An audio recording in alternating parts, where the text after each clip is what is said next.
Hello जी, welcome to the teachers. आज की हमारी क्लास बेहद प्यारी सी होने वाली है। छोटी सी क्लास रहेगी, मिक्स क्वेश्चन की क्लास रहेगी एच टेट के लिए। आपका एच टेट का एग्ज़ाम थोड़ा सा आगे सरका दिया गया है, फरवरी में अब होने की संभावनाएं हैं। संभावनाएं क्या, अब तो कंफर्म ही हो गया मान लो। चलिए, लेकिन तैयारी आपको कंटिन्यू रखनी है, बिल्कुल भी ढील नहीं देनी है। ये मानिए कि ये चीज़ें हमारे हाथ में नहीं हैं, लेकिन हमारे हाथ में है तैयारी करना, और हम उसको अभी और स्ट्रॉन्ग कर सकते हैं, क्योंकि दोबारा एक साल में आएगा और एक नंबर से भी रह गए तो हो नहीं पाएगा। चलिए क्वेश्चन नंबर 1 देख लेते हैं। भारत और चाइना के बीच जो रेखा है, जो बाउंड्री है, जो बॉर्डर है, उसका नाम बताएं। क्या नाम है उस रेखा का? उसको मैक मोहन कहते हैं। क्या कहते हैं? मैक मोहन। इसके लिए हम एक ट्रिक भी कर लेते हैं।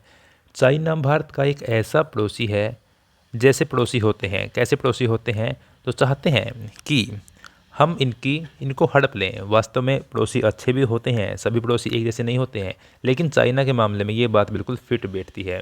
क्यों? क्योंकि जो चाइना है वह चाहता है जो हमारा ईस्ट का हिस्सा है भारत देश का, और जो अरुणाचल प्रदेश है वह वहाँ से घुसपैठ करना चाहता है, और वह चाहता है कि बाकी हिस्से को हड़प ले। या हम यूँ कह सकते हैं कि वह हमारे राज्यों पर, हमारे क्षेत्र पर मोहित हो चुका है। कौन हो चुका है? चाइना। क्योंकि चाइना के बारे में आप सुनते ही हैं कि चाइना ऐसा कर रहा है, चाइना वैसा कर रहा है। तो चाइना हमारे क्षेत्र पर मोहित हो रहा है, इसलिए मोहन, मोहित से मोहन, मैक मोहन रेखा इसका नाम है, भारत और चाइना के बीच। अब तो लगे हाथ ये भी बता दो कि भारत और पाकिस्तान के बीच में, इंडिया और पाकिस्तान के बीच में जो रेखा है उसका नाम क्या है? बताएं। क्या उसका नाम रेड क्लिफ है? Red Cliff. रेड क्लिफ में से अगर हम रेड निकाल लें, रेड से होता है लाल, लाल से होता है खतरा, तो हमें पाकिस्तान से खतरा ही तो है कि निकम्मा सा देश है एक, क्या पता इसके आगे पीछे कुछ है नहीं, और ये क्या पता क्या कर बैठे हैं ना, ऐसे ही बातें बोलते हैं ना। हाँ, तो भारत और पाकिस्तान के बीच में रेड क्लिफ है। और पाकिस्तान से संबंधित एक और देश है बांग्लादेश, क्योंकि वहाँ पर भी ऐसे ही जो बंटवारा हुआ था तो कुछ लोग बांग्लादेश में चले गए थे, है ना। तो भारत और जो बांग्लादेश की बाउंड्री है उसको भी रेड क्लिफ ही बोलते हैं। ये आपको समझाने के लिए है, बाकी विदेशी मामलों में हम हस्तक्षेप नहीं कर सकते, ना ही हम करना चाहते। इसके बाद पृथ्वी की पृथ्वी का पृथ्वी का जुड़वां ग्रह कौन सा है? तो जो शुक्र ग्रह है उसको पृथ्वी का जुड़वां ग्रह बोलते हैं। क्यों बोलते हैं भाई? आओ बता देता हूँ क्यों बोलते हैं। देखिए, ये हमारी अर्थ है, पृथ्वी है, और ये वीनस है, यानी कि शुक्र है। अब जो इनका रेडियस है शुक्र का कितना है? 6052 किलोमीटर, और पृथ्वी का कितना है? 6378 किलोमीटर। ये पास पास ही है। मास भी इनका थोड़ा सा ऊपर नीचे है, बाकी सेम ही है। अब इसको आप याद रखना कि शुक्र और पृथ्वी दोनों एक जैसे ही हैं। जो हमारे ग्रह हैं, सौरमंडल है हमारा, उसका क्रम कैसे है, आप लोग कैसे याद रखते हैं? जो सूर्य हैं, सूर्य महाराज हैं, उनके सबसे पास में कौन सा ग्रह है? बुध है। बस यही एक बात याद रखनी है, उसके बाद बिल्कुल आपके माइंड में फिट हो जाएगा। बुध है जो हमारा, बुध से याद आया हमारा सप्ताह का एक दिन बुधवार। इसके बाद एक छोड़ के एक हमें याद रखना है, यानी कि ओड इवन में हमें चलना है अब, ठीक है। एक छोड़ देना बीच में। बुध के बाद वीरवार छोड़ दिया, आ गया शुक्र। शुक्र जिसकी हम बात अभी कर रहे थे। शनि छोड़ दिया, आ गया रवि। रवि कोई ग्रह नहीं है, इसलिए हम पृथ्वी को यहाँ पर रखते हैं। इसके बाद सोम छोड़ दिया, आ गया मंगल। ठीक है। तो जो दूसरा और तीसरा ग्रह है, दूसरा शुक्र है और तीसरी हमारी पृथ्वी है, इनका क्रम भी एक साथ ही है, और ये दोनों एक दूसरे से मिलते जुलते भी हैं। ये मान लो कि दोनों भाई ही हैं ये। बस फर्क ये है कि पृथ्वी का एक उपग्रह चंद्रमा है और शुक्र का कोई उपग्रह नहीं है। इतनी सी बातें ध्यान में रख लेनी है। इसके बाद अगला प्यारा सा क्वेश्चन क्या कहता है? कितने प्रतिशत विधायक मंत्री परिषद में शामिल होते हैं? देखिए, ये 15% हैं। क्या कहना चाहता है कवि? अगर कुल 100 विधायक हैं तो उनमें से मंत्री कितने बनेंगे भाई? उनमें से 15 मंत्री बनेंगे। फ़र्क होता है एमएलए और मंत्री में, एक साथ बोले जाते हैं एमएलए मंत्री, लेकिन एमएलए बन जाते हैं उनको विधायक बोलते हैं, है ना। लेकिन उनमें से आगे जो चूज करके जिनको मंत्रिमंडल दिए जाते हैं वो 15% ही होते हैं। अब हरियाणा में जिस प्रकार से 90 विधायक हैं, तो इसका 15% मंत्री बनते हैं। अगर कहीं पर 200 विधायक बनते हैं, यूपी में तो और भी ज़्यादा बनते हैं, बहुत बड़ा एक राज्य है, तो 400 में से 30 विधायक बनेंगे। इस प्रकार से बातें होती हैं। इसके बाद प्यारा सा क्वेश्चन है इंग्लिश ग्रामर का, आर्टिकल टॉपिक का। एक ऐसा टॉपिक जो हम बचपन से पढ़ते हुए आ रहे हैं, वावल और कॉन्सोनेंट का, स्वर और व्यंजन का। जो यूनिवर्सिटी है उसके साथ में क्या लगेगा और जो अम्ब्रेला है उसके साथ में क्या लगेगा। अभी मामला क्या है कि दोनों यू से स्टार्ट हो रहे हैं, दोनों का पहला अल्फ़ाबेट यू है, तो इनके साथ में एक जैसा ही आर्टिकल आना चाहिए, इस हिसाब दे दो। लेकिन जो इंग्लिश की ग्रामर है वह भी हिंदी की व्याकरण पर ही डिपेंड होती है। किस प्रकार आप बता देता हूँ। देखो, जो भी वर्ड है उसको बोल के देखेंगे। यूनिवर्सिटी, अब यूनिवर्सिटी में पहला जो वर्ण है वह यह है, यूनिवर्सिटी में यू, यूनिवर्सिटी। और जो अम्ब्रेला है, अम्ब्रेला ऐसे बोला जाएगा, अम्ब्रेला, है ना, अम्ब्रेला, इसमें है। तो यहाँ पर हिंदी की ही चलेगी, है ना, क्यों हिंदी की ही चलती है भाई, ये तो भारत है। तो देखो, जो यह वह एक व्यंजन है, लेकिन जो है वह एक स्वर है। तो हिंदी के अनुसार हम चलेंगे। अब स्वर के साथ क्या लगेगा, एन लगेगा, और वावल के साथ क्या लगेगा, ए लग जाएगा। बातें क्लियर है क्या। तो यूनिवर्सिटी, य के साथ तो ए लगेगा, कोई खास बात नहीं है, लेकिन खास है एन। तो अम्ब्रेला, अम्ब्रेला में एन लगेगा क्योंकि से स्वर। अगर कुछ समझ में नहीं आया तो 2 मिनट वीडियो को पीछे करके दोबारा देख लो, सब कुछ माइंड में फिट हो जाएगा। अगला क्वेश्चन देख लो, नए मंत्रिमंडल में परिवहन मंत्रालय किसको सौंपा गया है। परिवहन क्या होता है भाई, ट्रांसपोर्ट परिवहन होता है। जिस प्रकार आपकी गाड़ी दौड़ती है ना, उसको बोलते हैं परिवहन। ये बत्ती वाली गाड़ी हम बना लेते हैं। इस प्रकार से इसके 2 टायर और 2 टायर इसके यहाँ पर ऐसे। ड्राइंग काफ़ी मस्त है, 1 लाइक तो ड्राइंग के लिए बन ही जाना चाहिए। ठीक है, तो ये बन गई हमारी गाड़ी। तो ये परिवहन है। परिवहन मंत्रालय किसके पास है। अभी हुआ क्या, अब की बार बातें आ रही थी कि अनिल विज साहब को अब की बार सीएम बनाया जाएगा। तो जैसे ही बीजेपी की बहुमत आई तो उनको बुला रखा था कि आ जाओ, आपको मंत्री पद मिल रहे हैं। तो इनको बुलाया गया, अनिल विज साहब को बुलाया गया कि आ जाइए, आपको सीएम बना देंगे। लेकिन हुआ क्या कि एन मौके पर इनकी गाड़ी भी ख़राब हो गई और इनको ना बस मिली, ये ट्रक में बैठ के भी थोड़ी दूर गए लेकिन ट्रक भी ख़राब हो गया, तो परिवहन इनको नहीं मिला। और इतने ही टाइम में जो हमारे नायब सिंह सैनी हैं उन्होंने सीएम पद की शपथ ले ली। तो इनको एक गहरा आघात पहुंचा कि यार, अगर आज ट्रांसपोर्ट मिल जाता मुझे तो मैं सीएम होता। तो इन्होंने जाकर कहा कि चलो छोड़ो, जो होना था हो गया, अब तो मैं ट्रांसपोर्ट मिनिस्टर ही बनूंगा। तो अनिल, और इनकी एक नीली बस भी है, अनिल से नीली, ठीक है। तो यहाँ से जो अनिल विज हैं, आप इनकी फ़ोटो गूगल पे देखेंगे तो इनकी बड़ी बड़ी दाढ़ी आपको मिल जाएगी और सफ़ेद बालों वाले ये प्राणी आपको ऐसे दिखाई देते हुए मिलेंगे। ठीक है, इनसे संबंधित बातें हो गई। इसके बाद सर्वेश्वर महादेव मंदिर कहाँ स्थित है। यह कुरुक्षेत्र में स्थित है और यह एक ऐसा मंदिर है जो जल के बीच में स्थित है। ये हमारा ब्रह्म सरोवर हो गया। इस प्रकार से अंदर जल है और इसके साइड में तकरीबन 860 प्लस दुकानें हैं, 864 के करीब दुकानें हैं। दुकानें कैसी हैं कि उनमें अंतर्राष्ट्रीय जब गीता महोत्सव होता है तो उनमें हर एक में एक दुकान की व्यवस्था हो जाती है। इस प्रकार से इसकी बाउंड्री पर इतनी सारी दुकानें हैं। तो जो बीच में जल है, इस जल में जब हम इस साइड से एंट्री करते हैं तो यहाँ से एक ऐसे मंदिर बना हुआ है और यह मंदिर है सर्वेश्वर महादेव मंदिर। और आगे चल के यहाँ पर आरती भी होती है, ब्रह्म सरोवर की आरती होती है और कुरुक्षेत्र भूमि की आरती होती है और गंगे मैया की और बालाजी हनुमान की, सारे देवी देवताओं की आरती यहाँ पर होती है। तो यहाँ पर जो ये मंदिर है इसको बोलते हैं सर्वेश्वर महादेव मंदिर। यह कहाँ पर है, कुरुक्षेत्र में है और ब्रह्म सरोवर पर है। और जो यह घाट है यह पक्की ईंटों का घाट है, कच्चा घाट नहीं है, और बहुत ही बड़ा घाट है यह। और इसके बीच में भी एक बाउंड्री है ना, हाँ। तो जब इसका हम राउंड लगाते हैं तो हमें काफ़ी सारा टाइम लग जाता है, ये इतना बड़ा है। और यहाँ पर शाम को वॉकिंग करने के लिए भी काफ़ी सारे लोग आ जाते हैं। इसके बाद अगला क्वेश्चन, किसका उच्चारण स्थान कंठ है। हम हिंदी की बात अब कर रहे हैं। तो जो हमारे स्पर्श व्यंजन हैं, स्पर्श व्यंजन कितने हैं? 25 हैं।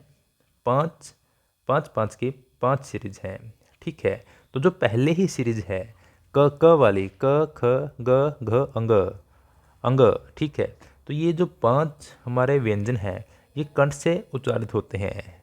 ठीक है। क से आप इसको रिलेट भी कर सकते हैं कि क ख क वाली सीरीज कंठ से होती है। ठीक है। इसके बाद मानचित्र में पर्वत को दिखाने के लिए कौन से रंग का प्रयोग होता है? देखिए मानचित्र में कुल मानचित्र में कुल 4 रंगों का प्रयोग होता है मेनली। ठीक है। कौन कौन से? ग्रीन से होता है मैदान के लिए। मैदान क्या होते हैं? मैदान को घास से ही डिफाइन कर देते हैं। यह नहीं है कि मैदान एक मिट्टी वाला मैदान हम बात कर रहे हैं, नहीं। अब हम बड़े तौर पे बात कर रहे हैं। मैदान का अर्थ क्या होता है? मैदान को हम यहाँ पर अभी पठार और पर्वत और मैदान इस मामले में लेकर चल रहे हैं। ठीक है। अब मैदान में क्या होगा कि मैदान में घास होगी, वनस्पति होगी, तो ऊपर से तो वह ग्रीन दिखाई देगा ना, जंगल भी होंगे। मैदान मतलब कि मैदानी एरिया, मतलब कि सपाट क्षेत्र। ठीक है। जहाँ पर हम आप लोग रह रहे हैं, हरियाणा का क्षेत्र ज़्यादा यही है। ठीक है। जैसे ऊपर वाला भाग है जम्मू कश्मीर में, तो वह मैदानी भाग नहीं है, वह पर्वतीय क्षेत्र हो गया। तो मैदान को दिखाने के लिए हम हरे रंग का प्रयोग करते हैं। और जल को दिखाने के लिए किस रंग का प्रयोग करते हैं? जल को तो भाई नीला दिया जाता है। वैसे जल का कोई रंग नहीं है, जल पारदर्शी होता है ना, है ना। अगर हम बिल्कुल एक ट्रांसपेरेंट गिलास लेते हैं कांच वाला, तो उसमें जल का कोई कलर नहीं है, वह वाइट भी नहीं है, वह ट्रांसपेरेंट है, क्योंकि उसके आर पार हम चीज़ों को देख सकते हैं। अगर आप उसको किसी लाल गिलास में डालते हैं तो वह लाल हो जाता है, हरे में डालेंगे हरा हो जाएगा, लेकिन वास्तविक कोई कलर नहीं है। लेकिन जब हम ऊपर से देखते हैं तो वह नीला दिखाई देता है ना। जिस प्रकार हम यहाँ से देखते हैं तो आसमान हमें नीला दिखाई देता है, लेकिन वास्तविक आसमान काला है। ठीक है। तो हम क्या बात कर रहे थे? तो मानचित्र में जब हम देखते हैं मैदान को हरा, जल को नीला, और पठार को हम क्या करते हैं? पठार होते क्या हैं? देखिए मैदान की हमने बात कर ली कि मैदान होती है समतल भूमि। पर्वत क्या होते हैं? ऊंचे ऊंचे जो आकृतियाँ होती हैं उनको बोलते हैं पर्वत, जो काफ़ी ऊंचाई तक होते हैं। लेकिन कुछ क्षेत्र कुछ इस प्रकार से मेज के आकार का बन जाता है कुछ क्षेत्रों में, तो उसको पठार बोलते हैं। ये पर्वत तो इतने ऊंचे नहीं होते, लेकिन ये समतल भाग से ऊंचे होते हैं। जैसे हमारा दक्कन का पठार हो गया। तो पठार को दिखाने के लिए हम करते हैं पीले रंग का प्रयोग, क्योंकि जो हमारा पेठा है वह पीला ही तो होता है। तो पेठा पठार पीला, इस प्रकार से हम इसको पीले रंग का प्रयोग करते हैं। बच गया हमारा भूरा, तो भूरा रंग हम दिखाते हैं पर्वतों को। ठीक है। इसको आप याद करें या बेसिक ना करें, जब आपने पठार को याद कर लिया, मैदान को समझ लिया और आपने जल को भी देख लिया, तो बच के सिर्फ भूरा रंग, भूरा होता है पर्वतों के लिए। ठीक है। इसके बाद लीप वर्ष में दिनों की संख्या कितनी होती है? तो 366 दिन होते हैं लीप वर्ष में। वास्तविकता ऐसी है कि कोई भी साल छोटी या बड़ी नहीं होती, टाइम तो एक समान चलता है। लेकिन होता क्या है कि हमारी एक साल में 365 दिन और 6 घंटे होते हैं एक साल में। लेकिन 6 घंटे को फिर कैसे डिफाइन करें? ऐसा कोई साधन नहीं है। तो जब 4 वर्ष होते हैं तो ये 6 घंटे करके 24 घंटे हो जाते हैं, यानी कि एक दिन बन जाता है। तो चौथे वर्ष में इस एक दिन को जोड़कर कुल 366 दिन बन जाते हैं। इसीलिए इस वर्ष को लीप वर्ष बोल के एक दिन बड़ा है ऐसा बोल देते हैं। और ये एक दिन को कहाँ एडजस्ट करते हैं फिर? क्योंकि डेट्स तो सेम होती हैं, कोई महीना 30 का, कोई 31 का, इसको फरवरी में एडजस्ट करते हैं। आम फरवरी 28 दिन की होती है, लेकिन खास फरवरी 29 दिन की हो जाती है। और यह संयोग ऐसा है कि यह 4 से मल्टीपल हो जाते हैं ये वर्ष। जिस प्रकार 2000 लीप वर्ष था, फिर 2004, 8, 12, 16, 20 और अब 24, तो 2024 एक लीप वर्ष था। ठीक है। आम दिनों में 365 होते हैं और इसमें 366 हो जाते हैं। और एक इंटरेस्टिंग बात और है, खास बात ये है कि जैसे 2025 आएगा या कोई भी ऐसा साल है, तो जो उसका पहला दिन होगा 1 जनवरी को जो दिन होगा, तो उसका लास्ट दिन भी वही होगा। ये आप चेक कर सकते हैं बाकायदा, ये वेरीफाइड है। जो साल का पहला दिन होगा वही साल का अंतिम दिन होगा। 2025 हो, 26 हो, 27 हो, कोई भी वर्ष ऐसी हो जिसमें पहला दिन था वही दिन लास्ट होगा। और जो लीप वर्ष हैं, जो चौथा वर्ष होता है, उसमें एक दिन एक्स्ट्रा हो जाता है। जैसे 2024 का पहला दिन क्या था भाई बताएं? 2024 का पहला दिन सोमवार था और 2024 का आखिरी दिन मंगलवार है। तो 25 का पहला दिन बुधवार और अंतिम दिन भी बुधवार। 26 का पहला दिन वीरवार, 26 का लास्ट दिन भी वीरवार। 27 का पहला दिन शुक्रवार और लास्ट दिन भी शुक्रवार। ये एक खास फैक्ट है। देखो अगला प्यारा सा question, WHO world health organization के अनुसार किशोरावस्था की आयु कितनी है? जितने भी आपके साइकोलॉजिस्ट हैं तो मेनली बोलते हैं कि 12 से 18 की जो आयु है उसको किशोरावस्था की आयु बोल देते हैं, यानी कि एडोलसेंस के बारे में हम बात कर रहे हैं। लेकिन WHO जो है वो कहता है नहीं यार, तुम लोग तो वैसे ही बोल रहे हो कि बच्चा 18 के 1 साल बाद तक 19 साल तक रहता है यार इस एडोलसेंस में, और 2 वर्ष पहले ही शुरू हो जाता है। तो WHO ऐसा मानता है कि 10 से 19 वर्ष तक एडोलसेंस यानी किशोरावस्था रहती है। लेकिन मोस्टली साइकोलॉजिस्ट बोलते हैं कि यह 12 से 18 है। ओनली WHO ही ऐसी एक संस्था है, ऐसा एकमात्र है जो बोलता है कि 10 से 19 साल तक होती है एडोलसेंस। ठीक है, मान गए। इसके बाद अभिकथन देखो क्या कहता है अभिकथन, इसको ए से डिफाइन करते हैं। ये बोलता है कक्षा 5 तक सोशल स्टडीज, यहाँ पर सोशल स्टडीज़ होता है, सोशल साइंस नहीं होता। सोशल स्टडीज़, साइंस और एनवायरनमेंट अलग से नहीं पढ़ाए जाते। क्या आपको ये बात अभी तक याद है कि हमें सोशल स्टडीज़, साइंस और एनवायरनमेंट अलग से नहीं पढ़ाए गए थे 5वीं क्लास तक? अब तो खैर हम भूल गए। अगर आपके बच्चे हैं तो आपको अच्छी तरह पता होगा। कारण क्या बता रहा है, रीज़न, इन सभी विषयों को EVS में ही समाहित या शामिल कर दिया जाता है। तो यह दोनों कथन सत्य हैं कि 5th क्लास तक अलग से साइंस नहीं पढ़ाई जाती, अलग से पॉलिटिकल साइंस, ज्योग्राफी और हिस्ट्री नहीं पढ़ाई जाती। इन सब को एनवायरनमेंट नाम से, EVS नाम से ही जो हमारा सब्जेक्ट होता है उसमें इंक्लूड कर देते हैं, ताकि बच्चे को स्टार्टिंग में अपने आसपास के वातावरण से जोड़कर ही पढ़ाया जाए। ठीक है। EVS के थीम्स नहीं है। ये क्वेश्चन खासकर वो लोग सॉल्व कर पाएंगे जो PRT के लिए तैयारी कर रहे हैं, जिन्होंने 12th के बाद JBT या DLED वगैरह कुछ किया हुआ है, उनके लिए यह है, क्योंकि ये प्राइमरी लेवल का क्वेश्चन है। वैसे आप भी ट्राई करें, आपको भी ये क्वेश्चन आना चाहिए। EVS के थीम्स में नहीं है।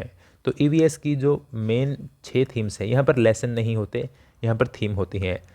उनमें क्या क्या होता है, शेल्टर है, फूड भी है और things we make and do भी है। वर्क एंड प्ले नहीं है, यह सब पार्ट हो गया, सब थीम हो गई।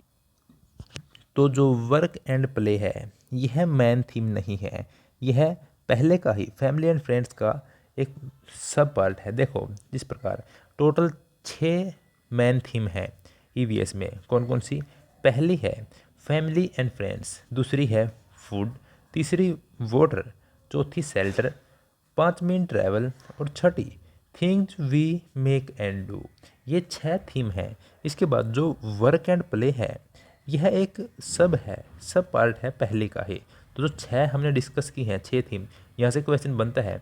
अच्छा, EVS के लिए एक मैराथन तैयार कर दी गई है, उसको भी जाकर चेक करें, काफ़ी आपको उससे लाभ होने वाला है।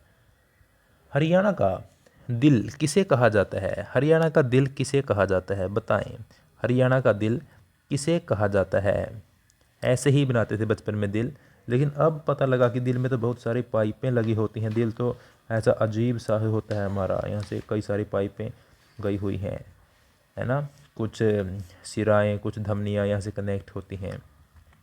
तो हरियाणा का दिल बोलते हैं जींद शहर को, क्योंकि जींद का जो जहाँ पर जींद की स्थिति है वह वहीं पर है जहाँ हमारे दिल की है, और यह बीच में ही मान लो इसको, इसलिए इसको दिल बोलते हैं हरियाणा का। ठीक है। राव तुलाराम का संबंध कहाँ से है? रेवाड़ी से है, सन 1857 की क्रांति से संबंधित हैं। अच्छा, आपको ज्ञात होगा कि हम 1947 में आज़ाद होने से पहले 90 वर्ष पहले वर्ष 1857 में ही आज़ाद हो गए थे। बस थोड़ी सी दूरी पर हम रह गए, कुछ ही सेंटीमीटर से हम बचे हैं, मतलब बचे नहीं, हम गिरे हैं, या यूँ कहें कि हम बचते बचते रह गए, क्योंकि 1857 में हम पूर्ण रूप से आज़ाद हो ही गए थे। लेकिन उसके बाद 90 वर्षों का हमें समय और लग गया यहाँ तक पहुँचने के लिए। उसके बारे में आप पढ़ें, अगर आपको थोड़ा समय लगता है तो या तो उसकी कुछ बुक पढ़ें या यूट्यूब की सहायता से उसके बारे में थोड़ा जानें, काफ़ी अच्छी चीज़ है वो। और इसी के लिए कुरुक्षेत्र यूनिवर्सिटी में, जो KUK यूनिवर्सिटी है, उसमें एक स्पेशली 1857 की क्रांति से संबंधित एक संग्रहालय तो नहीं बोल सकते, एक ऐसी ही जगह बनाई गई है जहाँ उसको पूरी तरीके से डिफाइन किया गया है कि स्टेप बाय स्टेप कहाँ से कौन लीड कर रहा था और कैसे। उसकी मात्र 10, 20, 30 रुपए की एक टिकट है, छोटी सी प्यारी सी, लेकिन उसमें इतना सारा हमें डेटा ज्ञान मिल जाता है कि हमें काफ़ी सारी चीज़ें वहाँ सीखने को मिलती हैं। इसके बाद लास्ट क्वेश्चन, हरियाणा का राजकीय खेल क्या है? बता दो भाई, हरियाणा का राजकीय खेल क्या है? क्या वह कुश्ती है?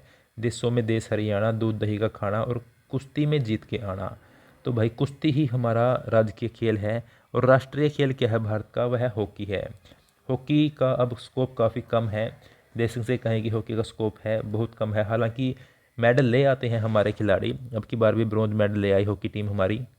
लेकिन हुआ क्या था कि स्टार्टिंग डेज में, इनिशियली टाइम में हमारे काफ़ी सारे गोल्ड आए हैं हॉकी में। आपको पता होगा लगातार गोल्ड हमारे काफ़ी सारे आए हैं। और उस टाइम पे काफ़ी क्रेज़ था। भारत और पाकिस्तान हॉकी के काफ़ी खिलाड़ी दे चुका है ना। मेजर ध्यानचंद हॉकी से संबंधित हैं, आपको पता है।